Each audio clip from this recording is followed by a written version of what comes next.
AITU రాష్ట్ర కార్యదర్శి. నేను అచ్చంపేట నియోజకవర్గ ఇన్ఛార్జు, నాగర్ కర్నూలు జిల్లా మాది. మేము 2004 సెప్టెంబర్ 1 తర్వాత ఎవరైతే ఉద్యోగంలోకి వచ్చిర్రో వాళ్ళందరూ కూడా నూతన పెన్షన్ స్కీమ్ విధానంలోకి మారడం జరిగింది. నేను 2008లో అపాయింట్ అయినటువంటి ఉద్యోగిని. నాకు అపాయింట్ అయిన తర్వాత నా అకౌంట్లోకి వెళ్ళి ప్రతి నెల 10% అనేటువంటి అమౌంట్ డెబిట్ అవుతూ ఆ అమౌంట్ మొత్తం కూడా ఎన్ఎస్డిఎల్ అనేటువంటి ఒక సంస్థలో క్రెడిట్ అవుతూ ఉంది. దానికి సంబంధించింది ఎస్బీఐ, యూటీఐ, తర్వాత ఎల్ఐసి అనేటువంటి వివిధ సంస్థలలో ఈ అమౌంట్ ఇన్వెస్ట్మెంట్ జరుగుతూ ఉంది. అయితే మేము ప్రభుత్వానికి అడిగేటువంటి ఒకే ఒక విషయం ఏంటి సార్ అంటే, మా అకౌంట్లో ఉన్నటువంటి జీతంలోకి వెళ్ళి 10% డెబిట్ అయినటువంటి అమౌంట్కు మాకు భద్రత అనేది కరువైంది. అది ఈరోజు ₹1,00,000 ఉన్నటువంటిది రేపు ట్రంప్కో ఇంకెవరికో ఏదైనా కోపం వస్తే ఆటోమేటిక్గా షేర్ మార్కెట్లో జరిగేటువంటి అలజడుల వల్ల మా జీతంలో నుంచి ఉన్నటువంటి కట్ అయినటువంటి అమౌంట్కు భద్రత కరువై అది తారుమారు అయి ఒకరోజు ₹1,00,000 అయి ఇంకొక రోజు 10,000, తర్వాత జీరో స్థాయికి కూడా వచ్చేటువంటి పరిస్థితి ఉంది. మా రిటైర్ అయినటువంటి ఉద్యోగులు ఎవరికి కూడా ఖచ్చితంగా కనీసము ₹5,000 పెన్షన్ లేనటువంటి పరిస్థితి ఉంది. ఎవరిని అడిగినా కానీ కనీసం ఒక 500, 600 అనేటువంటి మాట ఉన్నారు. సుదర్శన్ సార్ అని విఆర్ఓ రిటైర్ అయ్యిండు ఉప్పునుతల మండల్లో, ఆయనకు ₹763 పెన్షన్ వస్తుంది.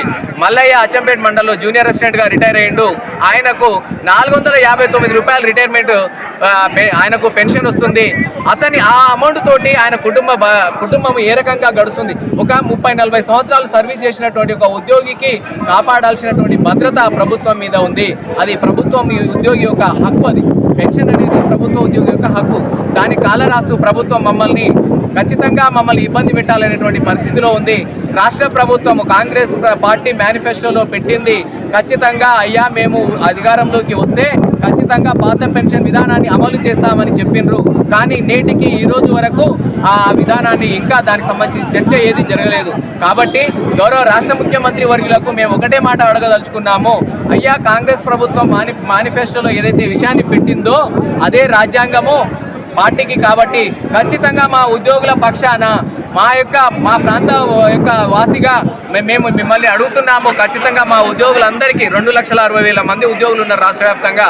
వాళ్ళందరికీ ఒకే ఒక డిమాండ్, పాత పెన్షన్ విధానము. ఆ పాత పెన్షన్ విధానాన్ని వెంటనే అమలు పరచండి. ఖచ్చితంగా మేమందరము కూడా మిమ్మల్ని కాపాడుకునే బాధ్యత, మరొకసారి మిమ్మల్ని ముఖ్యమంత్రిగా గద్దెనెక్కించే బాధ్యత మేమందరం ఉద్యోగులా మేము తీసుకుంటాము. కాబట్టి ఖచ్చితంగా మా పక్షాన మమ్మల్ని కొంచెం ఆశీర్వదించి మా పాత పెన్షన్ విధానాన్ని అమలు పరచమని మేము ఏకైక డిమాండ్గా అడుగుతున్నాం. ఆవాజ్ దో, రద్దు చేయాలి నూతన పెన్షన్ విధానాన్ని వెంటనే, రద్దు చేయాలి నూతన సిపిఎస్ విధానాన్ని వెంటనే, అమలు చేయాలి పాత పెన్షన్ విధానాన్ని.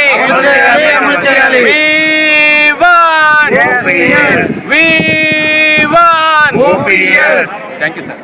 మిత్రులారా, ఇవాళ రాష్ట్ర వ్యాప్తంగా 33 జిల్లా కలెక్టరేట్ల ముందు ఉపాధ్యాయ, ఉద్యోగ, కార్మిక, పెన్షనర్ల సమస్యలను పరిష్కరించాలని కోరుతూ అన్ని రాష్ట్ర జిల్లాలోని కలెక్టరేట్ కార్యాలయాల ముందు ఉద్యోగులు ఉద్యమిస్తూ ఉన్నారు. గత ప్రభుత్వము పెండింగ్లో ఉన్నటువంటి బిల్లులను విడుదల చేయక మరి ఈ రాష్ట్ర ప్రభుత్వము 2023 డిసెంబర్లో అధికారంలోకి వచ్చినటువంటి రేవంత్ రెడ్డి గారు మొదటగా వరంగల్ డిక్లరేషన్లో స్పష్టంగా సిపిఎస్ విధానాన్ని అమలు చేస్తామని చెప్పి ప్రభుత్వము మరి రద్దు చేస్తామని చెప్పి సిపిఎస్ విధానాన్ని రద్దు చేస్తామని చెప్పి ప్రకటించడం జరిగింది. వారి యొక్క మాటలు నీటి మూటలుగానే మిగిలిపోతూ ఉన్నాయి. ఇవాళ రాష్ట్రంలో 6.5 లక్షల మంది మరి ప్రభుత్వ ఉద్యోగ ఉపాధ్యాయులు ఉన్నారు. మరి వారు ఎంతో తీవ్ర ఆందోళనతో ఉన్నారు. మరి గతంలో ఉన్నటువంటి మరి ప్రభుత్వము పెడచెవిన పెట్టి ప్రస్తుతం ఉన్నటువంటి ప్రభుత్వం కూడా పిఆర్సీని అమలు చేయకుండా దాని రిపోర్టును కూడా బయట పెట్టడానికి చెందుతూ ఉన్నాయి. మరి మేము కోరుతూ ఉన్నాము, మరి పిఆర్సీని రిపోర్టును వెంటనే బయట పెట్టాలి. మరి అదేవిధంగా 3 సంవత్సరాలలో ఉన్నటువంటి పెండింగ్ డిఏలను కూడా మరి అమలు చేయాలని చెప్పి సందర్భంగా డిమాండ్ చేస్తూ ఉన్నాము. మరి ఓ పక్కన ప్రభుత్వ పాఠశాలలను బలోపేతం చేస్తామని చెప్తూ మరి ఈ ప్రతి నియోజకవర్గానికి యంగ్ ఇండియా ఇంటిగ్రేటెడ్ స్కూల్స్ అనేటటువంటివి 200 కోట్లతో తీసుకొని వచ్చి మరి అదేవిధంగా తెలంగాణ పబ్లిక్ స్కూళ్ళను కూడా తీసుకొని వచ్చి మరి ప్రభుత్వ విద్యా వ్యవస్థను నిర్వీర్యం చేయడమే వీటిలో ఒక భాగమే అని చెప్పి మేము కోరుతా ఉన్నాం. అనేక సమస్యలు విద్యా వ్యవస్థల్లో పట్టి పీడిస్తూ ఉన్నాయి. ఒకవైపు ఉపాధ్యాయులు లేక, ఒకవైపు పాఠశాలల్లో తరగతి గదుల్లో ఫర్నిచర్స్ లేక, బాలబాలికలకు టాయిలెట్స్ లేక విద్యకు ఎంతోమంది పేద బడుగు బలహీన వర్గాల ప్రజలు దూరం అవుతా ఉన్నారు.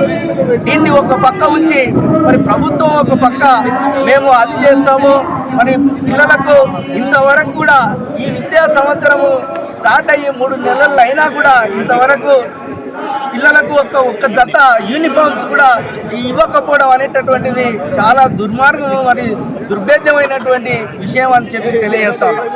అంతేకాకుండా రాష్ట్రంలో మరి అనేక సమస్యలు ఇవాళ ఉన్నాయి. మరి ప్రభుత్వం ఒక పక్క మేము విద్యా వ్యవస్థకు మరి రాష్ట్ర బడ్జెట్లో 20% నిధులు కేటాయించాలని ఉన్నా కూడా మరి ఇవాళ 8.5% మాత్రమే నిధులు విడుదల చేసి మరి విద్యా వ్యవస్థను అధోగతి పాలు చేసినటువంటి ఆవశ్యకత మనం చూస్తూ ఉన్నాం. అదేవిధంగా ఆర్టీఈ అంటే మనము విద్యా హక్కు చట్టం 2009లో మన్మోహన్ సింగ్ గారు మరి పార్లమెంటులో చట్టం తేవడం జరిగింది. మరి ఆ చట్టానికి పూర్తి స్థాయిలో మరి దేశంలో 16 రాష్ట్రాల్లో పూర్తి స్థాయిలో మరి ఇంప్లిమెంట్ జరుగుతూ ఉన్న తెలంగాణ రాష్ట్రంలో ఎందుకు ఇంప్లిమెంట్ చేయడం లేదు? ప్రైవేటు కార్పొరేట్ పాఠశాలల్లో పేద విద్యార్థి, పేద బడుగు బలహీన వర్గాల పిల్లలకు మరి వారి యొక్క 25% కోటాను అమలు చేయాలని ఉన్న విద్యా హక్కు చట్టము 12C ప్రకారంగా మరి కార్పొరేట్ విద్యా సంస్థల్లో మరి 28% పేద బడుగు బలహీన వర్గాల పిల్లలకు ఉచితంగా సీట్లు ఇవ్వాలి. కానీ ప్రభుత్వం ఒక నిమిషం, విద్య సమానంగా అందరికీ ఈక్వల్గా ఉంటే ప్రైవేట్లో ఈ విద్యా హక్కు చట్టం ప్రకారం అడ్మిషన్స్ ఎందుకు తీసుకోవాలి? అంటే మిమ్మల్ని అవమానించినట్టే కదా ప్రభుత్వ విద్యా విధానాన్ని. అయితే ఇక్కడ ఒకటి ఏంటంటే ప్రభుత్వానికి అగెనిస్ట్గా ఒక సమాంతర విద్యా వ్యవస్థను ఈ యొక్క ప్రైవేటు కార్పొరేట్ వ్యవస్థ ఈ దేశంలో నడుపుతూ ఉంది. అయితే వాళ్ళు పర్మిషన్ తీసుకుంటున్నప్పుడు ఒక ప్రభుత్వం యొక్క స్థలాన్ని కానీ ప్రభుత్వం యొక్క వసతులను వినియోగించుకుంటున్నందుకు ప్రభుత్వంలో మరి పేద బడుగు బలహీన వర్గాల పిల్లలకు మేము మా యొక్క పాఠశాలలో 28% సీట్లు కేటాయిస్తామని చెప్పి ఆర్టీఈలో స్పష్టంగా 12C ప్రకారంగా ఇవాళ రాజ్యాంగంలో మన ఆర్టీఈలో చట్టం చేయడం జరిగింది. మరి ఆ చట్టం ప్రకారం అడుగుతూ ఉన్నాం మనం ఇవాళ. మరి ఆ చట్టాన్ని తుంగలో దొక్కుతూ ఉంది ప్రభుత్వము. 14 సార్లు దాన్ని మరి పార్లమెంటులో మరి రాష్ట్ర శాసనసభలో ముందుకు తీసుకువచ్చి మరి దాన్ని అమలు చేయడం అనేటటువంటిది మరి పాలకుల యొక్క నిర్లక్ష్యానికి మరి ఇది నిదర్శనం అని చెప్పి తెలియజేస్తా ఉన్నాము. పేద బడుగు బలహీన వర్గాల ప్రజలు ఈ ప్రభుత్వానికి చదువుకోవడం ఇష్టం లేదు అని మేము తెలియజేస్తా ఉన్నాము. ఓకే.